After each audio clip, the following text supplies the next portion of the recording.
Cosmo health நேயர்களுக்கு வணக்கம். இன்னைக்கு நம்ம கூட வள்ளலார் மிஷன் திருவண்ணாமலையில இருந்து சாது ஜானகிராமன் நம்ம கூட இருக்காரு. இன்னைக்கு நிகழ்ச்சியில வள்ளலார் சொன்ன வெந்நீர் வைத்தியம் அப்படிங்கிறது என்ன, இதை எப்படி நம்ம முறையா பண்ணலாம், இது பண்றதுனால என்னென்ன மாதிரியான பயன்கள் அப்படின்றத அவர்கிட்ட கேட்டு தெரிஞ்சுக்கலாம். வணக்கம் சார். வணக்கம்மா. அருட்பெருஞ்சோதி அருட்பெருஞ்சோதி தனிப்பெருங்கருணை அருட்பெருஞ்சோதி. வணக்கம்மா. வள்ளலார் பத்தி நிறைய பேர் நிறைய விஷயம் கேள்விப்பட்டிருந்தாலும் அவர் நிறைய மருத்துவ குறிப்புகள் கொடுத்திருக்கிறதா நாங்க கேள்விப்பட்டிருக்கோம். இன்னைக்கு நிகழ்ச்சியில அதை பத்தி தான் நம்ம தெரிஞ்சுக்க போறோம். குறிப்பா இன்னைக்கு நிகழ்ச்சியில இந்த வெந்நீர் வைத்தியம் அப்படின்ற ஒரு முறை பத்தி வள்ளலார் ஐயா சொல்லியிருக்கிறதா சொல்றாங்க. இந்த வெந்நீர் வைத்தியம் அப்படின்னா என்ன, இதை நம்ம எப்படி சரியான முறையில எடுக்கலாம், இது எடுக்கிறதுனால நமக்கு என்ன மாதிரியான பயன்கள் எல்லாம் இருக்கு, அதை பத்தி எங்களுக்காக சொல்லுங்க சார். ரொம்ப ரொம்ப நல்ல ஒரு கேள்விமா. இப்போ நம்ம இந்த வெந்நீர் வைத்தியம் அப்படின்னு பார்க்கறதுக்கு முன்னால வள்ளல் பெருமானார் வைத்திய குறிப்புகள், ஆரோக்கிய குறிப்புகள், அன்றாட வாழ்வியல்ல நோயின்றி வாழ்வதற்கு வழிகள் சொல்லியிருக்கிறாரு அப்படின்றது எனக்கு நிறைய பேருக்கு தெரியாது. ஏன்னா வள்ளல் பெருமானார ஒரு ஜனரஞ்சகமான உலக பொதுமக்கள் அவர் எப்படி பார்க்குறாங்க அப்படின்னா, அவர் இடத்துக்கு போனால் ஒரு அன்னதானம் கிடைக்கும், நிறைய பாடல்கள் இறைவனை நோக்கி பாடியிருக்காரு, பக்தி பாடல்கள். அவர் ஒரு புரட்சி துறவி, வடலூர் போனால் ஜோதி காட்டுவாங்க. இந்த வகையில் மட்டும்தான் பெரும்பாலான உலகியலான மக்களுக்கு தெரியுது. அவரை படிக்கிறவங்க, அவரை நேசிக்கிறவங்க, அவரை கடைபிடிக்கிறவங்களுக்கு பெருமான் சொன்ன மூலிகை குறிப்புகள் இதெல்லாம் தெரியும். பொதுமக்களுக்கு தெரியாது. பொதுமக்களுக்கு இப்போ நம்ம சொல்லக்கூடிய பல விஷயங்களே ஆச்சரியமான விஷயங்களாகவே இருக்கும். அந்த வகையில் வள்ளல் பெருமானார் நீங்கள் கேட்ட வெந்நீர் வைத்தியம் என்ற அன்றாட வாழ்வியலை கடைபிடிக்கக்கூடிய ஆரோக்கிய குறிப்பையும் பேசியிருந்தாலும், பெருமானார் காயக்கற்பத்தை பற்றியும் பேசுகிறார், சஞ்சீவனி மூலிகைகளை பற்றியும் பேசுகிறார். இப்போ இந்த வெந்நீர் அப்படின்ற பேசினாலே நிறைய பேர்னால இதை அக்செப்ட் பண்ணிக்க முடியல.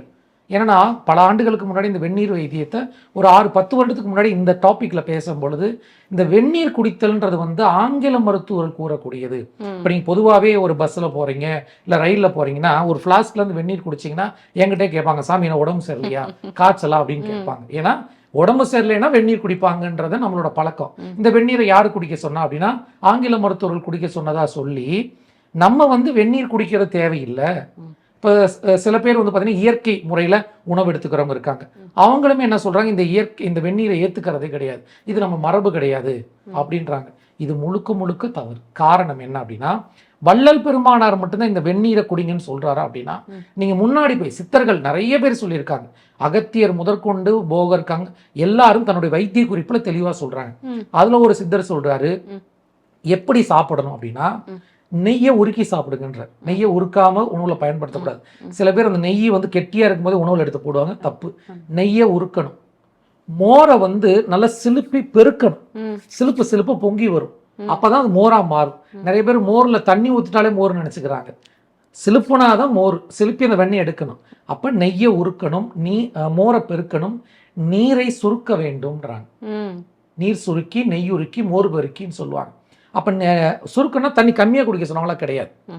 தண்ணியை நன்றாக கொதிக்க வைத்து அதை சுருக்கி அதை எடுத்துக்கொள்ளும் போது அதில் ஒரு மருத்துவம் இருக்குது, அதில் ஒரு சயின்ஸ் இருக்குது. ஆனால் இப்போ நிறைய பேர் இப்போ தண்ணீரை கொதிக்க வச்சு குடிக்கணும் அப்படின்னா, இப்போ ஒரு 2 லிட்டர் தண்ணியை நீங்கள் சுண்ட வச்சு ஒரு 1/4 லிட்டர் 1/2 லிட்டராக குடிக்கணும் அப்படிங்கும்போது எல்லாரும் கேட்குற பொதுவான கேள்வி என்னன்னா, கொதிச்சா தண்ணி கம்மி தானே ஆகும், இதை நம்ம அப்படியே குடிக்கலாமே, கொதிக்க வைக்கிறதுக்கான காரணம் என்ன அப்படின்னு கேட்குறாங்க.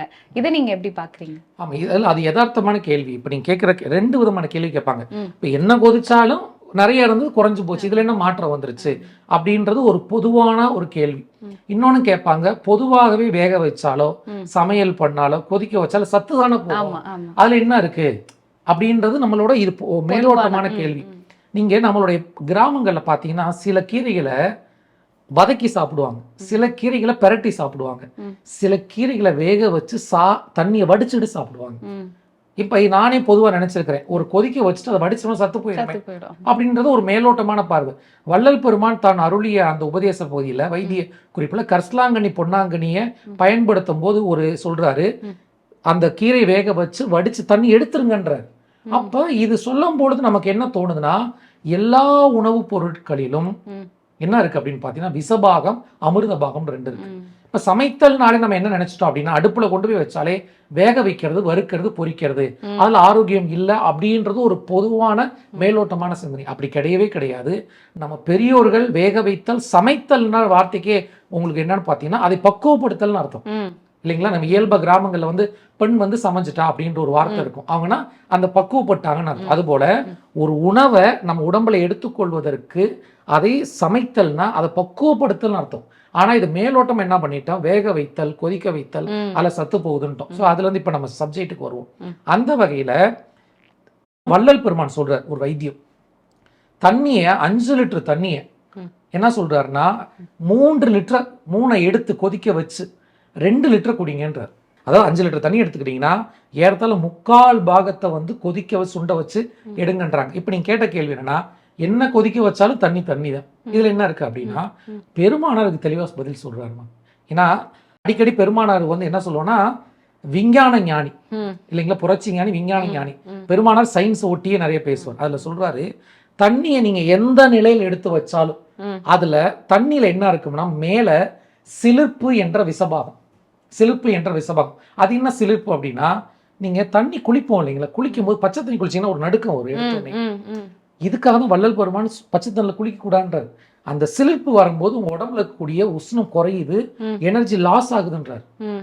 அதனால பெருமானார் வெந்நீரை குடிக்கிறது மட்டும் இல்ல, குளிக்கிறது வெந்நீர் தான் சொல்றாரு. இளம் சூடுள்ள லேசான செண்பகமான வெந்நீரில் தலை முழுகுதல் எழுதுறாரு.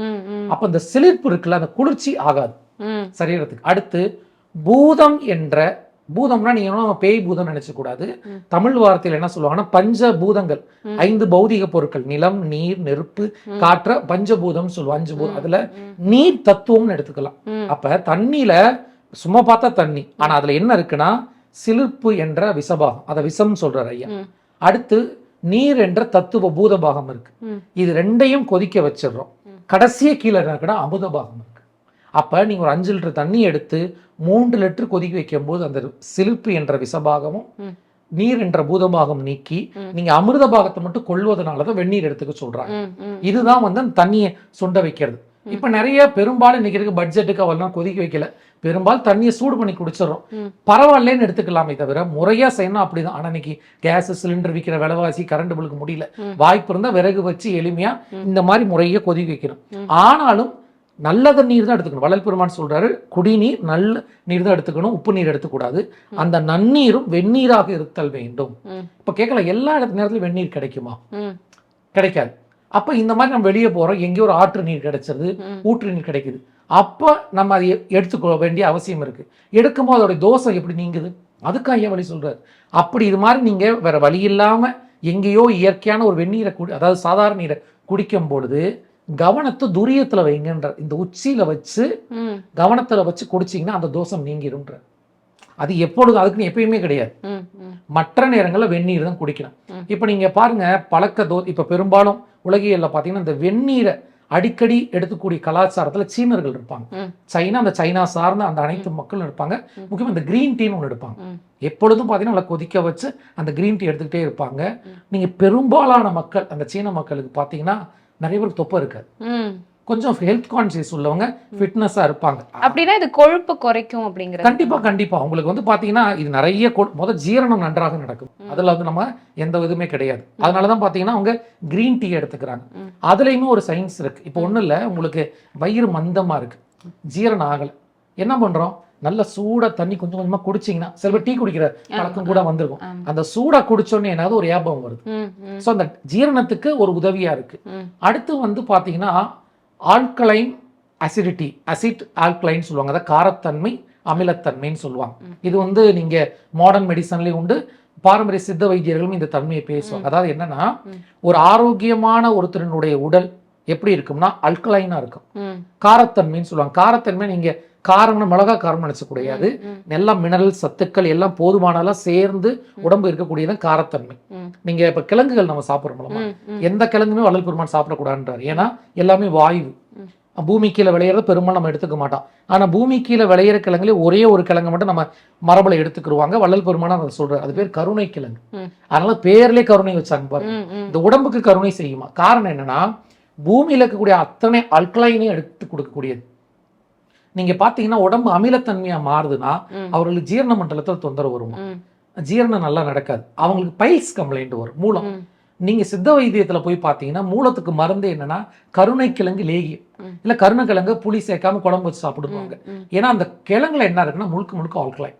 அதனால அந்த ஒரு கிழங்கு எடுத்துக்கிட்டாங்க. அந்த வகையில நீங்க இந்த உடம்பு வந்து அல்கலைனா இருக்க இருக்க ஏஜிங் குறையும், நோய் எதிர்ப்பு சக்தி அதிகரிக்கும், இளமையா இருக்கலாம், நோய்கள் வராது. எப்ப அமிலத்தன்மையை அசிட் பாடியா அதிகமா மாறுது, ஜீரணம் குறையுது, தூக்கம் இல்லை, உடம்புல மைண்ட்ல ரொம்ப டிப்ரெஷன் இருக்கு, இதெல்லாம் இருக்க உடம்புல தன்மை மாறும் பொழுது நோய்கள் அதிகரிக்கும். அந்த வகையில நம்ம வெந்நீர் அடுத்து பச்சை தண்ணி எடுத்துக்கிறோம். இப்ப பாத்தீங்கன்னா சமீபத்துல அல்கலைன் வாட்டர்ன்ற ஒரு பெரிய பிசினஸ் ஸ்டார்ட் பண்ணிட்டாங்க. அல்கலைன் வாட்டர்லாம் பார்த்தீங்கன்னா 200, 300, 500, 1000, 2000க்குலாம் போயிடுச்சு அல்கலைன் வாட்டர்னு சொல்றாங்க. ஏன்னா அதில் தேவையான அனைத்து மினரல்ஸும் சத்து நிறைந்த தண்ணின்றாங்க. அந்த வகையில ஒரு நீரை எடுத்து கொதிக்க வைத்து, நன்றாக கொதிக்க வச்சு, ஐயா சொன்ன போல கொதிக்க வைத்து, அதோட சீரகமோ அல்லது சுக்கோ லேசா சேர்த்துக்கிட்டீங்கன்னா ஒரு கம்ப்ளீட் அல்கலைன் வாட்டர், அதை குடிச்சு வந்தீங்கன்னா உடம்பு ஆரோக்கியமா இருக்கும். வெறுமனே நீங்க பச்சை தண்ணி எடுக்கும் பொழுது அதுல என்ன ஆகுது பாத்தீங்கன்னா அந்த சிலிர்ப்பு இருக்கு, வாயு இருக்கும் போது அதுக்கு முழுக்க முழுக்க அமிலத்தன்மை. அதனாலதான் இந்த வைத்தியத்துல நம்ம சித்தர் பெருமக்களே நீரை காய்ச்சி தான் பருகியிருக்காங்க. இப்ப இதை சுட வச்சாலும் சூடாதான் குடிக்கணும். சுட வச்சு பொறுக்கிற சூடு. அதனால இப்ப நீங்க கேட்கலாம் நடைமுறைக்கு பிராக்டிக்கலா எப்படி ஒத்து வரும் அப்படின்னு பாத்தீங்கன்னா, இன்னைக்கு எல்லா இடத்துலயும் ஃபிளாஸ்க் கிடைக்குது. நான் அடிக்கடி சொல்றது உண்டு, 2 ஃபிளாஸ்க் வச்சுக்கோங்க. இப்ப எல்லாரும் வேலைக்கு போறவங்க, ஆண் பெண் யாரா இருந்தாலும் வேலைக்கு போறாங்க, விவசாயிகளும் வேலைக்கு தான் போறாங்க. அப்ப எப்படி நம்ம எடுத்துட்டு போலாம் அப்படின்னா, ஒரு ஃபிளாஸ்க்ல நீங்க என்ன பண்ணுங்க, 1 லிட்டர் 1.5 லிட்டர் தண்ணி காலையிலேயே முடிஞ்ச விறகு அடுப்புக்கு போயிருங்க, பட்ஜெட்டுக்கு வந்துடும். நன்றா கொதிக்க வச்சு அதுல சீரகம், ஏன்னா இப்ப சுக்கு பொடி ஐயா போட சொல்றாரு, எல்லா நேரத்துல சுக்கு பொடி போட முடியாது. இப்ப அக்னி நட்சத்திரம் வெயில் வருது, அதிகமான வெயில சுக்கு தண்ணி குடிச்சீங்கன்னா சூடாகும், அப்ப சீரக தண்ணி சேர்த்துக்கலாம். கேரளாவுக்கு போனீங்கனாலுமே வெந்நீர் தான் சாப்பிடுவாங்க. அந்த மலைவாழ் மக்களுடைய மரபு இன்னும் வச்சிருக்காங்க, வெந்நீர் தான் சாப்பிடுறாங்க. அதுலயும் சீரகம் போட்டு சாப்பிடுவாங்க, இல்லைன்னா கருங்காலி கட்டை போட்டு சாப்பிடுவாங்க. ஸோ நீங்க வெளியே போகும்போது வெந்நீர் எடுத்துக்கோங்க, எப்பயுமே அந்த தண்ணி குடிங்க. அப்ப நான் என்ன சொல்றேன்னா, 2வது ஃபிளாஸ்க்ல டீ காஃபி உங்களுக்கு எப்போனாலும் கிடைச்சிட போகுது. அதற்கு பதிலாக என்ன பண்ணுங்க, நம்மளுடைய பாரம்பரியமான சுக்குமல்லி பானம், சீரக பானம், வெந்தய பானம், ஆவாரம் பூட்டி, ஏதாவது ஒரு மூலிகை பானம் எடுத்துட்டு போயிருங்க. அப்ப என்ன விஷயம்னா, நமக்கு முந்திலாம் சாப்பாடு எடுத்துட்டு போறன்ற ஒரு பழக்கம் இருந்தது. இப்போ வந்து அதை எடுத்துட்டு போறத கொஞ்சம் அசிங்கமாவோ, அது இளைய தலைமுறை கேவலமாவோ தான் நினைக்கிறாங்க. வேணாம், போன ஃப்ரெண்ட்ஸோட சாப்பிடலாம், இதை தூக்கிட்டு போடுங்க. ஆனா உண்மையிலே தயவு செய்து ஹோட்டல் சாப்பாடு அப்படின்றது எவ்வளோ நீங்க ஆரோக்கியமான உணவாக சாப்பிட்டாலும் எப்பயாவது சாப்பிட்டா பரவாயில்ல. தினசரி வேலைக்கு போறோம், வெளியே போறோம், வீட்டுல இருக்கீங்கன்னா கவலை இல்லை, எப்ப வேணாலும் உங்களுக்கு மூலிகை டீ போட்டுக்கலாம், எப்ப வேணாலும் வெந்நீர் கிடைக்க போகுது. இப்ப பிரச்சனை என்னன்னா, நம்ம எந்த உபதேசம் பண்ணாலும் பிராக்டிக்கல் லைஃபுக்கு ஃபிட் ஆகலைன்னா அதை எடுத்துக்கொள்ள மாட்டாங்க. அப்ப வேலைக்கு போறீங்க, எங்க போனாலும் தயவு செய்து கூச்சப்படாம 2 ஃபிளாஸ்க் எடுத்து பழங்க. 1 தண்ணி வேணும், இன்னொன்னு உங்களுக்கு அந்த மூலிகை பானங்கள். இந்த மூலிகை பான செய்முறை கூட நான் அப்புறம் சொல்றேன். இருந்தாலும் தண்ணிக்கு நான் எவ்வளவு முக்கியத்துவம் கொடுக்குறேன்னா, இன்று முறையாக தண்ணி குடிக்காதனாலதான் உடம்புல வரக்கூடிய நோய்களுக்கு காரணம். ஈவன் அலோபதி டாக்டருமே sir please drink 3 litre water, 2 litre வாட்டர்ன்ற சொல்றாங்க. அது ஏதோ ஒரு தண்ணி குடிங்க, அந்த தண்ணி குடிங்கன்றாங்க. அதுக்காக இன்னைக்கு ஜிம்ல பாத்தீங்கன்னா இவ்வளவு பெரிய கேன்லாம் தூக்கிட்டு போறாங்க. அது நகைச்சுவையெல்லாம் கிடையாது, உண்மை தண்ணி உடம்புக்கு தேவை. இப்ப சித்தர்கள், யோகிகள், அவங்க தபஸ்ல இருக்காங்க, மெடிடேஷன்ல இருக்கிறாங்க, அவங்களுக்கு தண்ணி குறைவு. ஏன்னா நீங்க இன்டேக்கே குறைவா இருக்கும். அவங்க ஒருவேளை தான் ஆகாரம் எடுத்துக்க போறாங்க, அவங்க சிந்தனைகள் இருக்கும்போது அவங்க வாழ்வியல் வேற.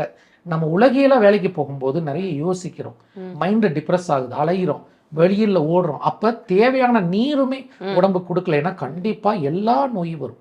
இந்த ஃபிளாஸ்க் எடுத்துட்டு போறனால என்ன நடக்குது, வாட்டர் கேன் இருக்கும்போது நீங்க தண்ணி குடிக்கணும்னு நினைக்கும் போது குடிப்பீங்க. ஸோ வெந்நீர் வைத்தியமும் நடைபெற்றது, அது தினசரி லைஃப்லையும் நீங்க ப்ராக்டிக்கலா ஃபிட் பண்ணிடலாம். அடுத்தபடியா நீங்க மூலிகை பானமும் எடுத்துட்டு போய்க்கலாம்.